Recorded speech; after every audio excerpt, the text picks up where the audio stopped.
Mira, Ya avisa estamos esto. grabando.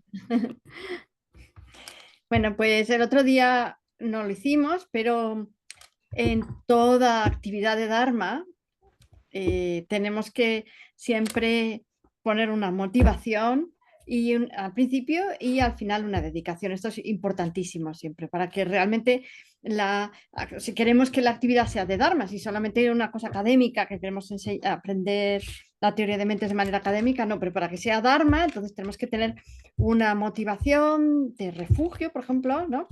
Y para que sea Dharma Mahayana, una motivación de bodhicitta. Entonces ahora podemos, eh, pues si queréis, eh, tener esta motivación, ¿no? De pensar pues eso, que tomamos refugio hasta que alcancemos la iluminación, sobre todo en el Dharma, que es ¿no? El Buda, el Dharma y la Sangha, ¿no? Sobre todo en el Dharma en el Dharma que es esa enseñanza que nosotros vamos a ir eh, encontrando nuestra mente, generando nuestra mente, ¿no?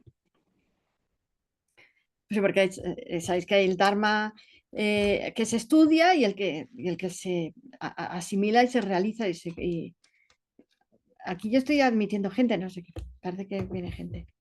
Bueno, pues entonces eso, ¿no? Tenemos esa idea y que esto nos sirva realmente para poder transformar nuestra mente, para ayudar al final, bueno, convertirnos en Budas para poder ayudar a todos los seres, ¿no?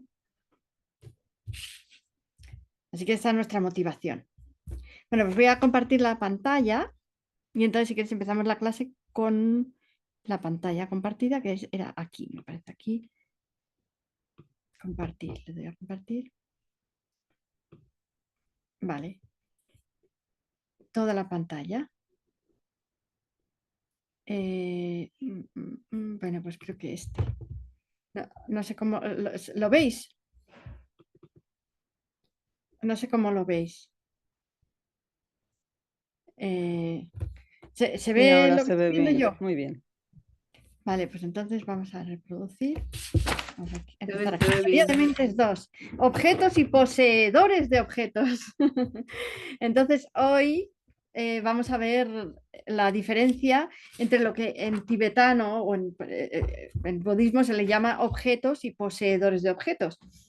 Porque aquí dentro de los poseedores de objetos, como vamos a ver, no solamente están las conciencias. Entonces, por eso hay este nombre que es genérico, que incluye a las conciencias, pero también a las personas y a los sonidos expresivos. Entonces, vamos a hacer un pequeño resumen de lo de ayer, ¿no? De lo que vimos la semana pasada. Como vimos que hay... No podemos tener un puntero. No, no tengo puntero, ¿no? A ver. Bueno, pues no sé por qué no puedo enseñar, pero bueno, tenemos al Yo creo principio, que, Marta, con tu puntero, con el puntero tuyo, te lo puedes ir moviendo. pero no lo veo, no sé, no me sale ningún puntero. A ver, aquí abajo, ¿por qué no me sale ningún puntero? A ver, anotar, no, no tengo puntero. A ver, aquí No sí, sé. sí tengo, bueno, si quieres lo hacemos así, Ahora ¿no? sí, ahora sí. Aunque no Ahora sí. sea plan presentación, pues por lo menos tenemos el puntero. Entonces aquí teníamos que todo lo que carece de entidad, tanto lo que existe como no existe, y luego lo que existe, todo lo que existe, que estaba definido siempre en función de una conciencia que, digamos, valida esa existencia, ¿no? ¿Os acuerdo que decíamos eso? Que pues entonces que siempre las definiciones van a estar relacionadas con una conciencia, establecido por una conexión válida, o sea, todo lo que podemos percibir, todo lo que podemos conocer es lo que existe, ¿no? Entonces, lo que existe se dividía en dos partes. Y entonces aquí queríamos ver esto, que ya lo habíamos visto, lo que era lo permanente y lo transitorio, ¿no? Luego, dentro de lo transitorio, pues teníamos las conciencias y tenemos también las formas materiales y aquello que no eran, que no se podía meter en ninguna de estas dos porque no, digamos, cumplía la definición de ninguna de las dos, ¿no? Porque no podíamos decir que fuera establecido por átomos ni tampoco de que fuera claridad y cognición, porque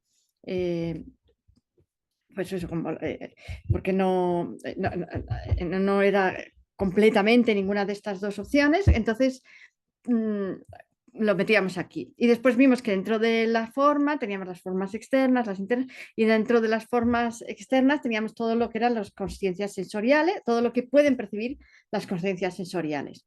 Entonces, hoy que vamos a hablar sobre los poseedores de objeto, veremos que hay algunos poseedores de objeto que son conciencias, otro que son personas, que estarían aquí, en los compuestos no asociados, y otros que son sonidos expresivos. Entonces son sonidos expresivos que estarían aquí dentro del sonido, ¿no? Eh, ah, son sonidos que expresivos en el sentido se refieren a algo, ¿no? Tienen un referente y por lo tanto también son poseedores de objetos en ese sentido. Entonces, bueno, pues hacemos así. Entonces, veíamos que en esta categorización de los fenómenos que acabamos de ver, la división de los fenómenos, que son lo que existe, principalmente era entre transitorios y permanentes. Y luego dentro de los transitorios teníamos la materia, la conciencia, los compuestos no asociados. Pero ahora vamos a dividir los fenómenos en dos partes, ¿no? Que son los objetos y los poseedores de objetos. Y entonces, en las conciencias, por ejemplo, aquí tenemos los poseedores de objetos, pueden ser, como hemos dicho, conciencias, mentes, pueden ser personas y sonidos expresivos, en el sentido de que tienen un referente, o sea, tienen algo, se refieren a algo. Por ejemplo, la palabra manzana, pues se refiere a una manzana, y esa es la relación de dotación por la cual decimos que tienen, que poseen, ¿no?, un objeto. O sea, que están asignados como a un objeto, ¿no? La mente conoce el objeto, la persona también conoce el objeto y el sonido habla, ¿no?, de un objeto, ¿no? No describe un objeto. Y entonces, Perdona, Marta. dentro... Perdona, están diciendo en el chat que si puedes poner, por favor, la diapositiva anterior, un momento. Ah, bueno, esta corresponde a aquí, a esta parte de aquí, justo. Entonces simplemente la hemos puesto separada.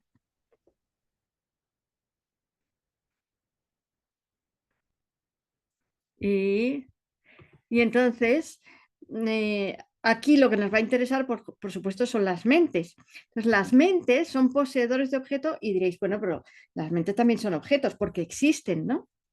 Son objetos y además son objetos de un poseedor de objeto, porque, por ejemplo, existe un sonido expresivo que es la palabra mente, con lo cual este es un objeto.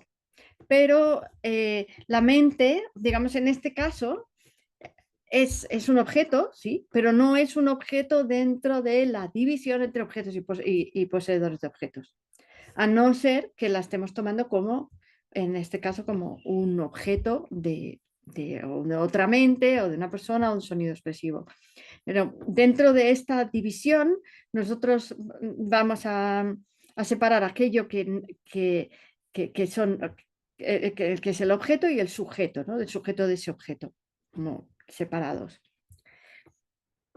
Y bueno, para decir algo sobre los objetos, luego lo vamos a ver, por supuesto, mucho más extenso, pero podemos ir viendo que hay algunos tipos diferentes de objetos y siempre va a ser en relación a una conciencia, siempre. Entonces hay, por ejemplo, el objeto aparente, que ya lo explicaremos más tranquilamente más adelante, es lo que se aparece a una conciencia, ¿no?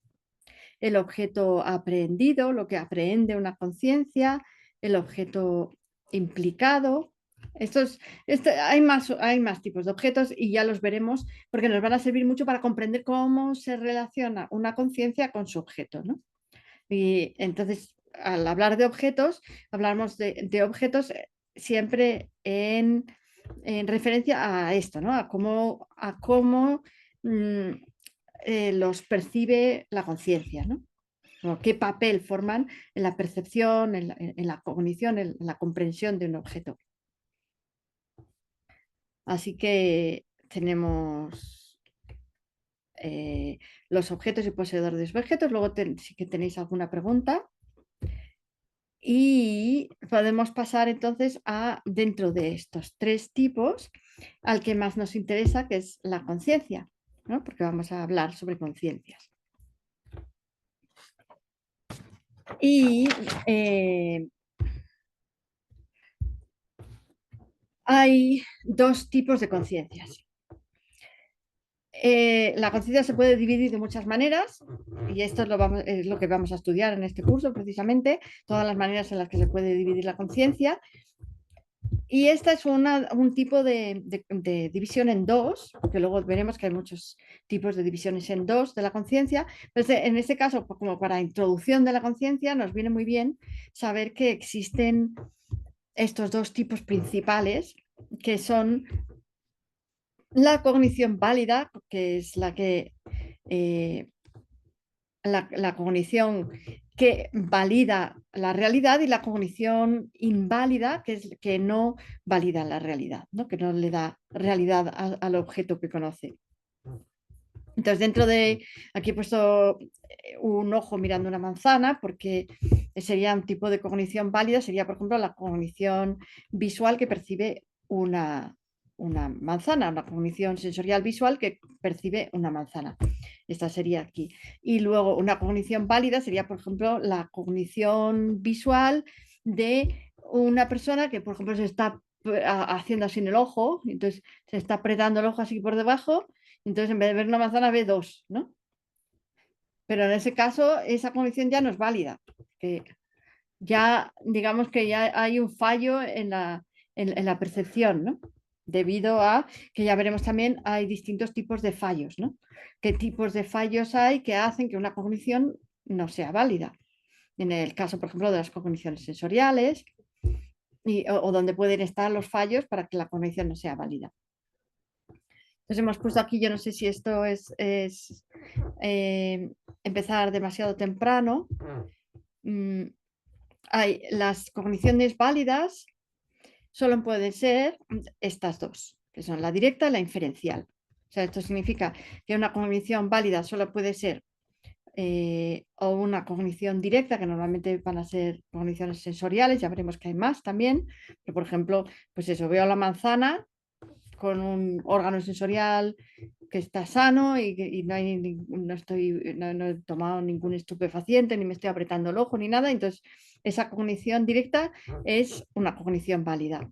Y luego otra sería la cognición inferencial, que lo que hace es que es una cognición mental, en vez de ser una cognición sensorial, o en este caso visual. A lo mejor todos estos términos son nuevos para vosotras o para vosotros, lo veo todo chicas aquí, pero los vamos a ver cada cosa. O sea, por ejemplo, ya digo yo, cognición mental, cognición sensorial, todo eso lo vamos a ver en detalle después, ¿no? Pero bueno, y ahora pues tengo que hablar y lo voy diciendo, ¿no? Nos va sonando la cosa. Entonces, esta cognición inferencial no es sensorial ni es directa, pero es una cognición que es mental, y es que, o sea, mental, es que hacemos un análisis y llegamos a una conclusión, ¿no? Por ejemplo, en el caso de, se me ocurre ahora decir que 2 más 2 son 4, ¿no? Hacemos un análisis mental, llegamos a una conclusión correcta, porque es una cognición también correcta, entonces esto también es una cognición válida, ¿no? No solamente las cogniciones sensoriales.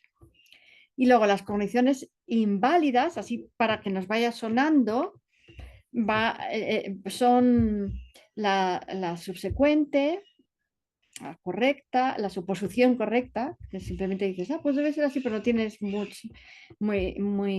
claro si es así o no, ¿no? Y luego las percepciones inciertas,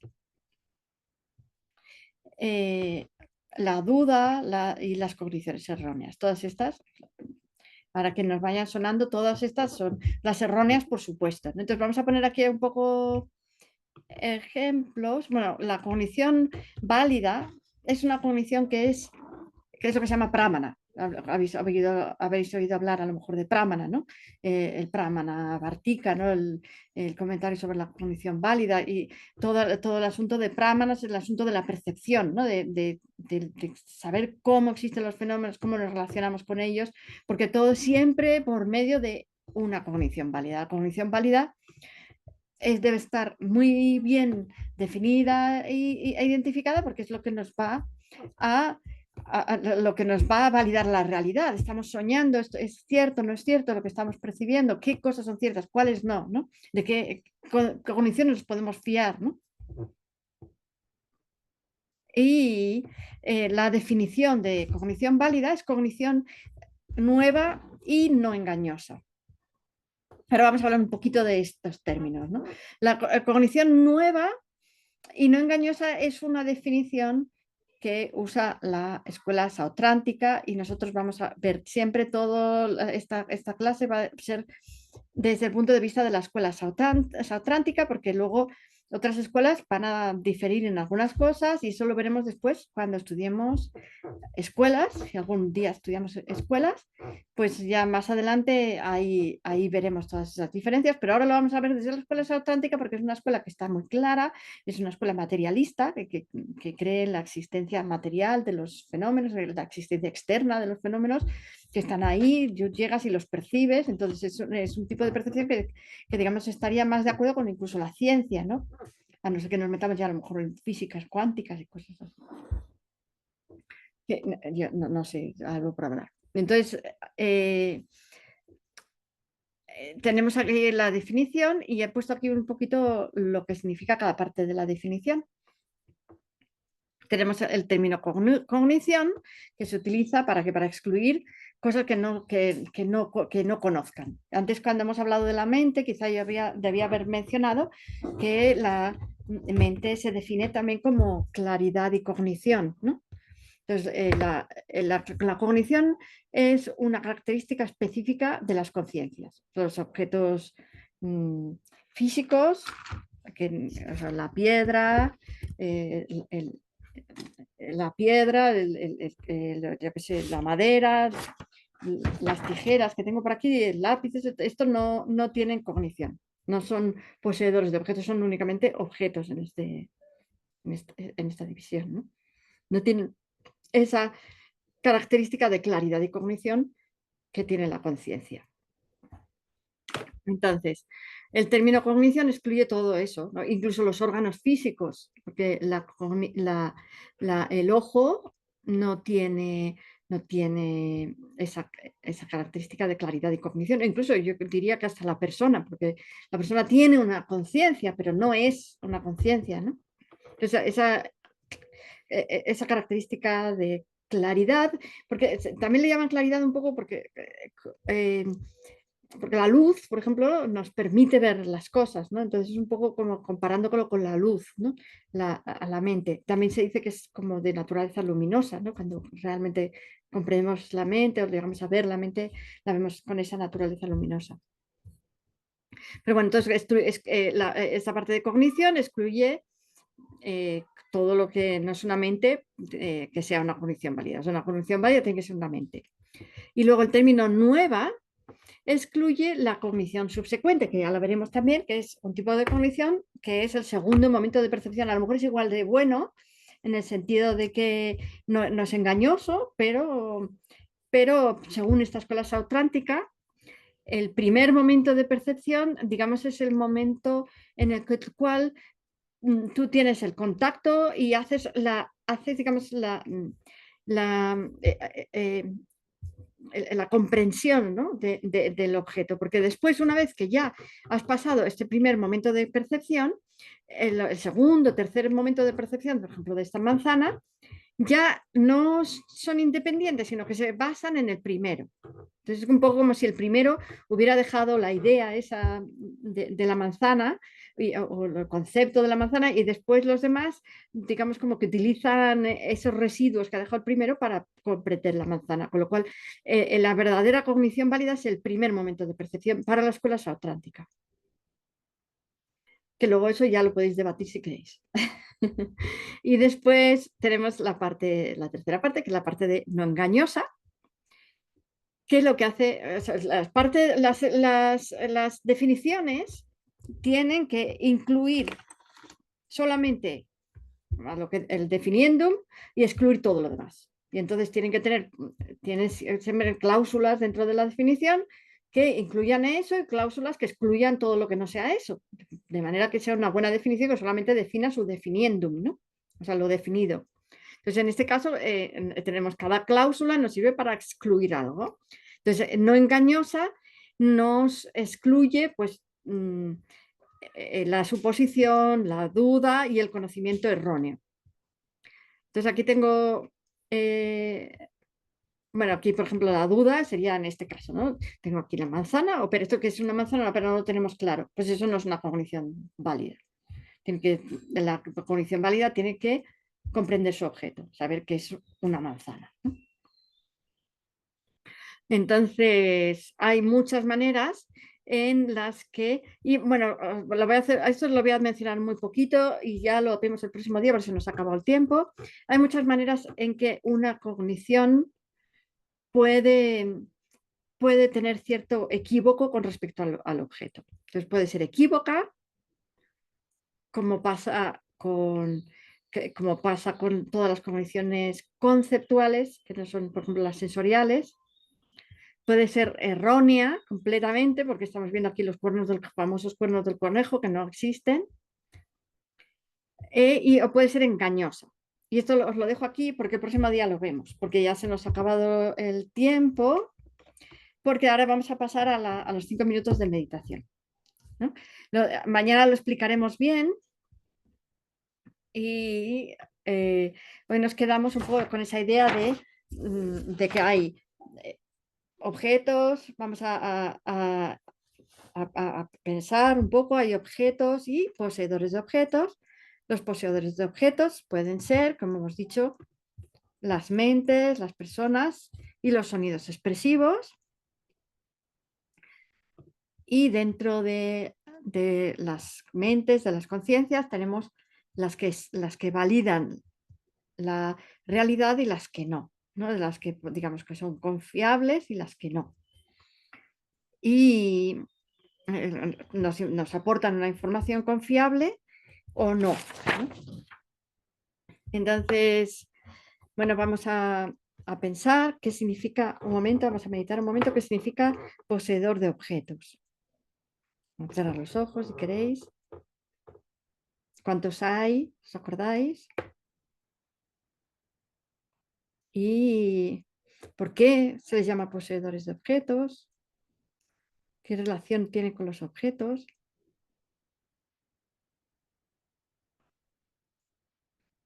Y ahora podemos pensar un poco también, por ejemplo, imaginar una manzana y cómo se relaciona mi mente con esa manzana imaginada, tratar de ver una imagen, una manzana. ¿Y eso que estoy yo viendo en mi mente es una manzana o no? Porque si es una manzana, me la puedo comer, pero esto no me lo puedo comer. Entonces ahora estoy viendo una manzana en mi mente. ¿Es eso es una cognición válida o no? Porque eso no es una manzana, ¿no? Vamos a tratar de sentir cuál es la relación de mi mente con la manzana, esa visualizada.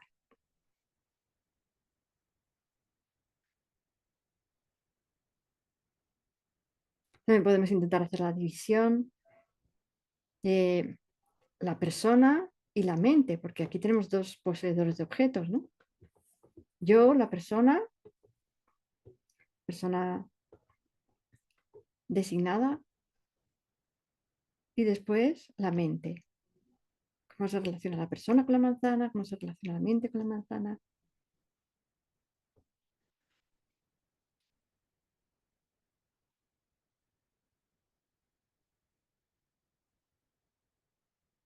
Y luego vamos a pensar también que la mente siempre necesita de un objeto y el objeto de una mente para ser tomado como existente. Sin un objeto no hay una conciencia. conciencia siempre está percibiendo algo, siempre está pensando algo. Entonces es posible dejar la mente en blanco, por ejemplo. Vamos a intentarlo.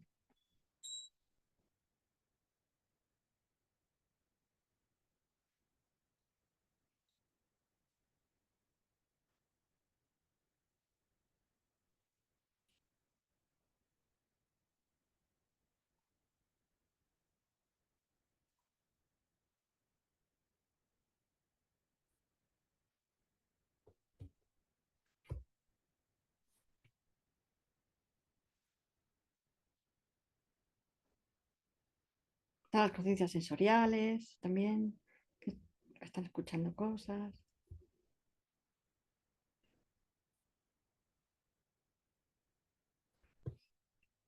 Vale, pues pasamos si queréis a las preguntas.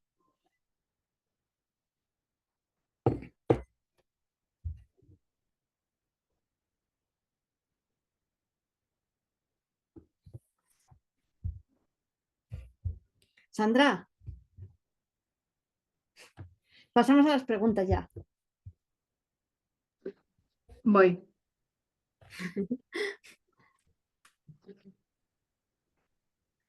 Aquí dicen, tengo dudas de qué es el objeto aprendido y el poseedor, sonidos expresivos.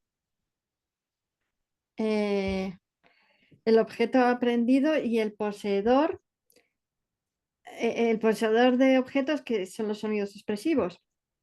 Vale, pues eh,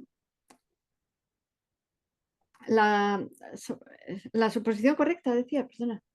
Perdona, el objeto implicado no aprendido. ¿De qué es el objeto implicado y el poseedor y barra los sonidos expresivos? A ver, que le voy a mirar, a ver. Ah, Sí. espera, para eso tengo que salir de aquí, ¿no? No, dejar de compartir. No, métete. Ah, bueno, sí. No hacía Bueno, falta. va. Carlos dice eso. No tengo duda sobre qué es el objeto aprendido. Vale, vale. Pues es que hemos dicho que había distintos tipos de objetos y uno de ellos es el objeto aprehendido. Y todos los objetos los vamos a ver en otra clase. O sea, esto no te preocupes porque lo vamos a ver en profundidad. Eso solamente lo he dicho eh, porque ahora no nos podemos meter en eso ahora. El objeto aprendido es el objeto que nosotros percibimos, digamos. Es decir, la manzana por la manzana. Pero Y el ahora no voy a poseedor, explicar la diferencia entre ese objeto y otros, porque según la relación de la mente con el objeto, vamos a tener distintos tipos de objetos para la mente. Sabes que. Y, y el luego poseedor me dice sonido el objeto expresivo. implicado. El objeto implicado, claro, también pasa lo mismo que con el objeto aprendido. Es el objeto que percibe la mente, pero para cierto tipo de conciencias. Es que eso ya lo vamos a explicar, porque aquí, por ejemplo, en el objeto implicado estamos hablando de conciencias conceptuales. Entonces, las conciencias conceptuales, como ya vamos a ver, se relacionan con el objeto siempre mediante un concepto, mediante una imagen mental, mediante lo que se llama una generalidad de sentido. Entonces, tiene varios objetos, ¿no? Tiene como varias etapas en el objeto. Ahora imaginamos la manzana. Entonces, la manzana imaginada sería un objeto aparente para la conciencia conceptual. Pero es que esto ya lo vamos a explicar, ahora suena todo muy raro, yo creo. Y luego la manzana en sí sería el objeto implicado, ¿no? En este caso. Nos referimos a esa manzana. Igual el sonido expresivo se refiere a la manzana, pues esa mente conceptual también se refiere a la manzana, ¿no? Pero bueno, es que esto ahora explicarlo no viene mucho a cuento porque luego lo vamos a ver bien y explicado y que se vea y que se entienda bien, porque así rápidamente, ¿no?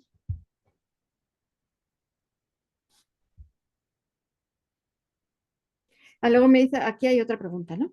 A ver, Sandra, tú eres la moderadora. Una manzana imaginaria sería una conciencia inválida. Una manzana imaginaria no sería una conciencia inválida porque no es una conciencia. No es una conciencia, sino que en la división de objetos y poseedores de objetos sería un objeto de la conciencia, pero no es la conciencia. O sea, hay una conciencia que está percibiendo esa manzana imaginaria, pero la manzana imaginaria es un concepto, no es una conciencia. Y de hecho ya veremos que son permanentes, son objetos permanentes estas generalidades de sentido, estas imágenes visuales. Aunque suena un poco raro, ¿no? Porque parece que es parte de la conciencia, pero en el budismo lo vemos de esta manera. La manzana imaginada es, digamos, un objeto, y es un objeto permanente, que no está cambiando momento a momentos. A ver, sí, nuestra visión de ella sí, ¿no? Pero digamos que es como una manzana conceptualizada que no tiene sus propias características propias que podamos ir ahí a investigar, ¿no?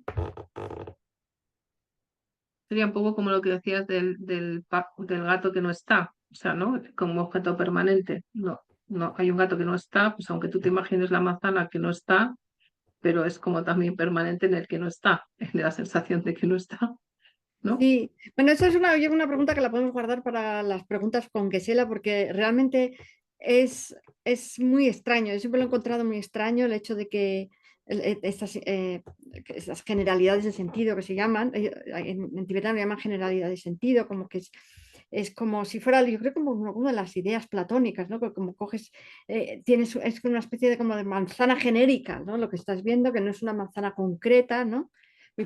Por lo tanto no termina de ser un objeto, eh, un objeto eh, que tenga, que realiza una acción, ¿no? Que realiza una función. Por ejemplo, pues eso, no te puedes comer esa manzana, ¿no? Ha aparecido otra, y yo creo que con esta terminamos, porque ya son y media pasadas. Entonces, ¿cuál es la conciencia que puede imaginar? ¿Cuál es la conciencia que puede imaginar? Las conciencias que imaginan son conciencias mentales. Son conciencias mentales y son conceptuales. Pero que eso ya lo vamos a ver más adelante, porque ahora mismo mentales en el sentido de que no son sensoriales, ¿no? Ya veremos que las conciencias sensoriales utilizan un órgano sensorial, mientras que las conciencias mentales utilizan el órgano mental, que se llama, ¿no? Que es la mente también. Pero bueno.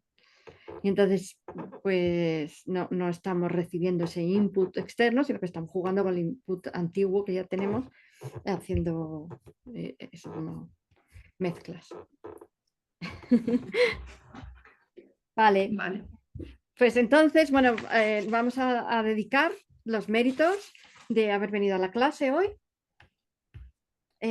Pues los podemos dedicar, si queréis, para que todos los seres sean felices y tengan las causas de la felicidad, que ninguno sufra y ninguno tenga las causas del sufrimiento, etcétera. Y que todos alcancen la iluminación. Chao, chao. Gracias. Adiós. Gracias a todos. Chao, chao.